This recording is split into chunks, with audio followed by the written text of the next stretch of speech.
ये कहानी है नीमो की, जो एक अमीर आदमी के घर में चोरी करने आता है, मगर यहाँ वो कई महीनों के लिए फंस जाता है। वो कैसे बिना खाना या पानी के इतने दिनों तक खुद को इस घर में जिंदा रखता है, और क्या वो इस घर से बाहर निकल पाता है या नहीं, ये जानने के लिए देखते रहिए इनसाइड। कहानी की शुरुआत में हम नीमो को देखते हैं, जिसे उसके साथियों द्वारा एक पेंट हाउस में ड्रॉप कर दिया जाता है। नीमो अपनी घड़ी में 7 मिनट का टाइम सेट करता है ताकि वो पेंट हाउस में मौजूद 2 पेंटिंग्स और एक सेल्फ पोर्ट्रेट उसे समय रहते चुरा सके। नीमो का फ्रेंड नंबर 3 वो एक रेडियो के थ्रू नीमो को गाइड करता है और सिक्योरिटी सिस्टम्स को हैक करके फर्स्ट डोर को ओपन कर देता है। नीमो बिना देरी किए जल्दी से बाकी 2 पेंटिंग्स को चुरा लेता है, मगर जब सेल्फ पोर्ट्रेट की बारी आती है तब वो देखता है कि वो पेंटिंग बेडरूम में नहीं है। नीमो जब पेंटिंग चेक करने के लिए वीडियो इंस्टॉलेशन रूम में आता है तब वो देखता है कि वो पेंटिंग वहाँ पर भी नहीं है। नीमो के पास अब बस कुछ ही मिनट बचे थे, इसलिए वो सेल्फ पोर्ट्रेट ढूंढने की बजाय बाकी चुराई हुई पेंटिंग्स को लेकर वहाँ से निकलने का डिसीजन लेता है। वो नंबर 3 से पासवर्ड पूछता है। जब वो नीमो को पासवर्ड बताता है और नीमो वो पासवर्ड एंटर करता है तब सिक्योरिटी सिस्टम एक्टिवेट हो जाता है, जिससे अपार्टमेंट में मौजूद सभी अलार्म बजने लगते हैं और सारे दरवाजे पूरी तरह से लॉक हो जाते हैं। ये सब देखकर नीमो काफी पैनिक हो जाता है और वो नंबर 3 पर खूब चिल्लाता है, क्योंकि उसकी वजह से अब वो यहाँ पर फंस चुका था। नंबर 3 वो नीमो से कहता है, मैं बाहर निकलने में तुम्हारी कोई मदद नहीं कर सकता, इसलिए जो करना है अब तुम्हें ही करना है। ऐसा कहकर वो नीमो से कनेक्शन तोड़ देता है और वहां से चला जाता है। नीमो सिक्योरिटी सिस्टम के टच स्क्रीन को तोड़ देता है ताकि वो यहाँ से बाहर निकल सके, मगर उसका ये प्रयास भी व्यर्थ हो जाता है। वो कैसे भी करके यहाँ से बाहर निकलना चाहता था, इसलिए वो घर के मेन डोर, जो कि लकड़ी का बना हुआ था, उसे चाकू की हेल्प से धीरे धीरे तोड़ना शुरू कर देता है। घर का सिक्योरिटी सिस्टम, जो कि अब खराब हो चुका था, वो पेंट हाउस के टेम्परेचर को धीरे धीरे बढ़ाना शुरू कर देता है, जिससे नीमो को काफी गर्मी लगने लगती है। नीमो जब पानी पीने के लिए किचन में आता है तब वो देखता है कि पानी जा चुका है। वो जब फ्रिज ओपन करता है तब उसे अंदर कुछ खाना और एक वोडका मिलती है। गर्मी से छुटकारा पाने के लिए वो उसमें से कुछ घूंट वोडका पी लेता है और दोबारा से काम पर लग जाता है। जब वो दरवाजे को और काटता है तब वो देखता है कि दरवाजे का दूसरा हिस्सा वो स्टील से बना हुआ है, जिसे तोड़ पाना लगभग नामुमकिन है। कुछ देर बाद रात हो जाती है और वो नंबर 3 से कांटेक्ट करने की कोशिश करता है ताकि वो यहाँ से बाहर निकल सके, लेकिन नंबर 3 का उसे कोई रिस्पांस नहीं आता। नीमो को अब काफी भूख लगने लगी थी, इसलिए वो फ्रिज को ओपन करके अंदर रखे हुए वोडका को पी लेता है और बाकी बचे हुए खाने को भी खा लेता है ताकि वो खुद को जिंदा रख सके। नीमो जब टीवी चैनल्स को चेंज कर रहा होता है तब उसे बिल्डिंग का पूरा व्यू दिखाई देता है, जिसमें पेंट हाउस के मेन डोर का भी व्यू था। नीमो काफी थक चुका था और उसे काफी नींद भी आ रही थी, इसलिए वो बेडरूम में आकर सो जाता है। अगले दिन नीमो जब सोकर उठता है तब उसे हेलीकॉप्टर की आवाज सुनाई देती है। उसे लग रहा था कि शायद उसके दोस्त उसे बचाने आए हैं, इसलिए वो दौड़कर विंडो के पास आता है, लेकिन उसे वहां पर कोई भी नहीं दिखाई देता सिवाय एक घायल कबूतर के। अब क्योंकि रूम का टेम्परेचर बढ़ता जा रहा था, इसलिए वो अपने फेस को वॉश करने लगता है ताकि उसे गर्मी से छुटकारा मिल सके। वो पेंट हाउस में मौजूद ऑफिस के फोन से कॉल करने की कोशिश करता है, मगर फोन खराब होने की वजह से उसका कॉल लग नहीं पाता। नीमो जब बाथरूम में आता है तब उसे वहां पर कुछ खराब ऑरेंजेस दिखाई देते हैं, जो कि अब काफी सख्त हो चुके थे। वो इन ऑरेंजेस का इस्तेमाल करके विंडो को तोड़ने की कोशिश करता है ताकि वो यहाँ से भाग सके, लेकिन इस बार भी वो फेल हो जाता है। नीमो को लग रहा था कि वो शायद यहाँ से कभी निकल ही नहीं पाएगा, इसलिए वो डिसअपॉइंट होकर छत की तरफ देखने लगता है। नीमो छत पर एक स्काईलाइट को नोटिस करता है, जहाँ से रोशनी अंदर आ रही थी। उस स्काईलाइट को देखने के बाद नीमो को अंदर से थोड़ा हौसला आता है और वो यहाँ से निकलने का दूसरा प्लान बनाता है। वो पेंट हाउस में मौजूद टेबल और चेयर्स का इस्तेमाल करके एक बड़ा सा टावर बनाता है ताकि वो स्काईलाइट तक पहुंचकर यहाँ से बाहर निकल सके।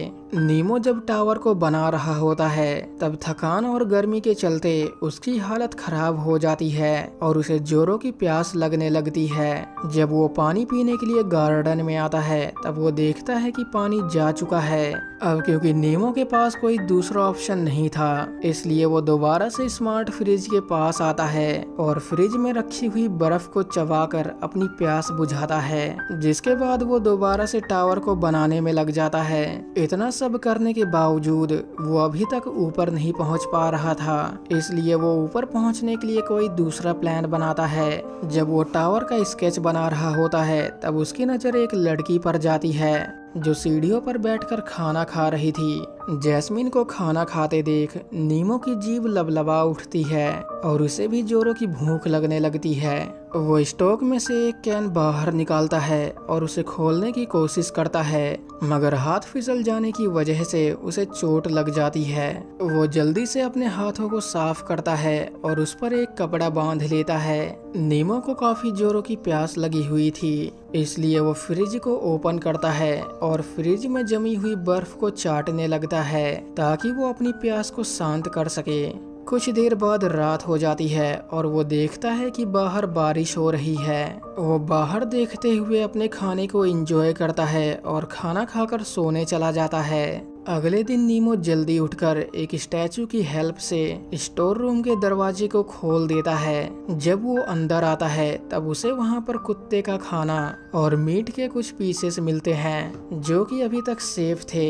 नीमो को बाहर से कुछ आवाज आती है और वो देखता है कि स्प्रिंकल्स से पानी आ रहा है। वो जल्दी से उस पानी को पी लेता है और स्प्रिंकल्स के बीच लेट जाता है ताकि उसे गर्मी से राहत मिल सके। कुछ देर तक रेस्ट करने के बाद नीमो की जान में जान आती है और उसका यहाँ से बाहर निकलने का हौसला और बढ़ जाता है। वो घर में मौजूद फर्नीचर और पर्दों का इस्तेमाल करके स्कैफोल्ड को और ऊंचा कर लेता है, जिसके बाद वो स्काईलाइट तक पहुंच जाता है। नीमो जब ग्लास टच करता है तब वो देखता है कि ग्लास बहुत स्ट्रॉन्ग है, जिसे वो चाहकर भी नहीं तोड़ सकता, इसलिए वो इसे खोलने का कोई दूसरा प्लान बनाता है।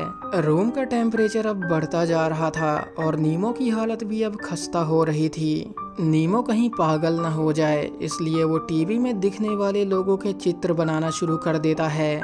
जब वो स्केच बना रहा होता है तब उसकी नज़र जैस्मीन पर जाती है जो डोर के सामने सफाई कर रही थी। वो जल्दी से अपने कपड़े पहनता है और डोर के पास आकर जैस्मीन को आवाज लगाता है, मगर कानों में ईयरफोन लगे होने की वजह से जैस्मीन उसकी आवाज सुन नहीं पाती और काम करके वहां से चली जाती है। अब हम एयर कंडीशनर को देखते हैं जिसने पेंट हाउस के टेम्परेचर को डाउन करना शुरू कर दिया था। नीमो एयर कंडीशनर के सामने आता है और एक सुकून भरी लंबी सांस लेता है। नीमो को देखकर ऐसा लग रहा था कि मानो उसे स्वर्ग मिल गया हो, क्योंकि पहली बार वो इस घर में चैन की नींद सोया था। नीमो अगली सुबह जल्दी उठकर स्प्रिंकल्स से आ रहे पानी को एक बोतल में कलेक्ट कर लेता है, जिससे उसकी पानी की समस्या भी खत्म हो जाती है। वो अपनी मुसीबतों को कम करने और घर में जीवन को आसान बनाने के लिए घर में मौजूद छोटी मोटी चीजों का लुत्फ उठाता है और हंसी खुशी घर में रहने लगता है। अगले दिन नीमो एक फ्लावर ग्लास को तोड़ देता है और उससे अपने लिए सनग्लासेस बनाता है ताकि जब वो स्काईलाइट को तोड़े तब कांच या सीमेंट उसकी आंखों में न गिर जाए। वो एक पतले से औजार का इस्तेमाल करके सीमेंट की दीवारों को धीरे धीरे तोड़ना शुरू कर देता है, मगर कुछ देर बाद वो नीचे आ जाता है। नीमो यहाँ रहकर पागल नहीं होना चाहता था, इसलिए वो खुद को एक शेफ के रूप में इमेजिन करता है और अपनी ऑडियंस को खाना बनाना सिखाता है। वो जानता था कि वो ज्यादा समय तक यहाँ जिंदा नहीं रह पाएगा, इसलिए वो दोबारा से सीमेंट को तोड़ने में लग जाता है। जब वो सीमेंट को तोड़ रहा होता है तब वो देखता है स्काईलाइट को नट बोल्ट से टाइट किया गया है। समय के साथ रूम का टेम्परेचर डाउन हो रहा था और नीमो की हालत भी अब खराब हो रही थी। वो इस ठंड को कम करने के लिए सिक्योरिटी सिस्टम के वायर्स को काट देता है, मगर इससे कोई फायदा नहीं होता। अगले दिन नीमो के चेहरे पर एक तेज चमकती रोशनी पड़ती है, जिसके चलते उसकी आंखें खुल जाती हैं। कुछ देर बाद वो दोबारा से काम पर लग जाता है और इस बार वो स्काईलाइट के बॉर्डर को पूरी तरह से हटा देता है। नीमो जब पेंट हाउस के ओनर के फैमिली पोर्ट्रेट को देखता है, तब वो इस पेंट हाउस के ओनर को शैतान, उसकी बेटी को एक बिगड़ी हुई लड़की और उसके कुत्ते को एक एंजल के रूप में ड्रॉ करता है। वो जब क्लोजेट में पहनने के लिए कपड़े ढूंढ रहा होता है, तब उसकी नज़र एक सीक्रेट डोर पर जाती है। नीमो जब उस कमरे में एंटर करता है, तब उसे वहां पर एक सेल्फ पोर्ट्रेट और हेवन एंड हेल नाम की एक बुक के कुछ फटे हुए पेजेस दिखाई देते हैं। वो सेल्फ पोर्ट्रेट जिसकी वजह से नीमो की जिंदगी झंड हो गई थी, वो उसे अपने पास रख लेता है और रूम से बाहर आ जाता है। अगले दिन जब नीमो की आंखें खुलती है, तब उसकी नज़र जैस्मीन पर जाती है, जो मेन डोर के सामने बैठकर सिगरेट पी रही थी। जैस्मीन का ध्यान अपनी तरफ खींचने के लिए वो दरवाजे को जोर जोर से पीटना शुरू कर देता है, लेकिन जैस्मीन उसे सुन नहीं पाती। वो डोर के नीचे से एक नोट डालने की कोशिश करता है, मगर जैस्मीन तब तक वहां से जा चुकी होती है। अगले दिन नीमो अपने दिमाग के घोड़े दौड़ाता है और अपने पास पड़ी लकड़ियों का इस्तेमाल करके एक रेंच बनाता है। जब नीमो स्काईलाइट पर लगे नट को खोलने की कोशिश करता है, तब रेंच बीच से टूट जाती है। वो रेंच को दूसरे तरीके से डिजाइन करता है और इस बार वो उन नट्स को खोलने में सफल हो जाता है। वो यहाँ पर रहकर पागल न हो जाए, इसलिए वो दीवारों पर ड्राइंग बनाना शुरू कर देता है। पेंट हाउस का सारा खाना अब खत्म हो चुका था। वो भूख से यहाँ पर मरना नहीं चाहता था, इसलिए वो टैंक से फिशेस को बाहर निकालता है और एक एक करके उन्हें खा जाता है। अगले दिन नीमो ऑनर के अजीबोगरीब कपड़ों को बाहर निकालता है और अपनी पेंटिंग के सामने बैठकर उससे बातें करने लगता है। यही नहीं, वो दीवार पर लगी एक पेंटिंग जिसमें एक आदमी को टेप से बांधा गया था, वो उससे कहता है, मैं तुम्हें आज़ाद करके ही रहूंगा। ऐसा कहकर वो उसे दीवार पर से उतार देता है। अगले दिन नीमो स्काईलाइट पर लगे आखिरी नट को भी खोल देता है, मगर ध्यान हट जाने की वजह से उसका पैर फिसल जाता है और वो नीचे गिर जाता है। अगले दिन जब नीमो की आंखें खुलती है, तब वो लंगड़ाते हुए बाथरूम में आता है और अपने दांतों को एग्जामिन करने लगता है। वो पेंट हाउस के ओनर को अपने पीछे इमेजिन करता है, जो उसके सिर को सिंक वॉश में दे मारता है, जिससे वो बेहोश हो जाता है। कुछ देर बाद जब नीमो की आंखें खुलती है, तब उसे सीलिंग पर एक स्मोक डिटेक्टर नजर आता है। वो किताबों के पेजेस को फाड़कर उन्हें एक बाउल में कलेक्ट करता है और मैग्नीफाइंग ग्लास का इस्तेमाल करके उसमें आग लगा देता है और उसे स्मोक डिटेक्टर के पास ले जाता है, जिससे वो डिटेक्टर एक्टिवेट हो जाता है। नीमो जब टीवी चेक करता है, तब वो देखता है कि किसी ने अलार्म की आवाज को सुना तक नहीं था, जिससे वो काफी फ्रस्ट्रेट हो जाता है। लगातार पानी गिरने की वजह से वो टीवी भी अब खराब हो जाता है, इससे पहले कि कमरे में रखी कीमती पेंटिंग्स पानी में भीग कर खराब हो जाएं। वो उन पेंटिंग्स को वहां से हटा लेता है। नीमो सोने से पहले हेवन एंड हेल को स्टडी करता है, जिसके कुछ देर बाद उसे नींद आ जाती है और वो सो जाता है। अगले दिन नीमो स्काईलाइट पर लगे उस आखिरी नट को भी खोल देता है और उसे संभाल कर एक चेयर पर रख देता है। वो दीवार पर अपने सर्वाइवल और परिस्थितियों में ढलने की एबिलिटी को ड्रॉ करता है और उसे देखकर काफी खुश होता है।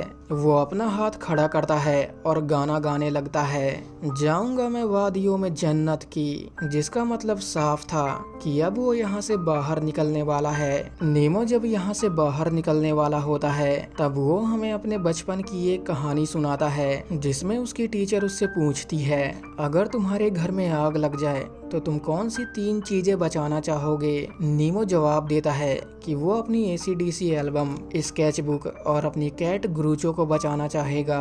नीमो के विपरीत बाकी बच्चे सब चीजों को छोड़कर अपनी फैमिली को बचाना चुनते हैं। नीमो कहता है, बिल्लियां मरती हैं, संगीत मध्यम पड़ता है, लेकिन आर्ट हमेशा जिंदा रहती है। नीमो जाने से पहले इस पेंट हाउस के ओनर के लिए एक नोट छोड़ता है, जिसमें वो लिखता है, ये घर भले ही तुम्हारे लिए एक स्वर्ग है, लेकिन मेरे लिए ये किसी नर्क से कम नहीं था। मैंने अपनी जिंदगी के सबसे बुरे दिन इस घर में गुजारे हैं। वो फ्रस्ट्रेशन में आकर अपने स्केच बुक के कुछ पेजेस फाड़ देता है और लगातार स्काईलाइट की तरफ बढ़ने लगता है। वो ऊपर लगे कांच को हटा देता है और घर से बाहर निकल जाता है। और इसी के साथ ये मूवी यहीं पर ख़त्म हो जाती है।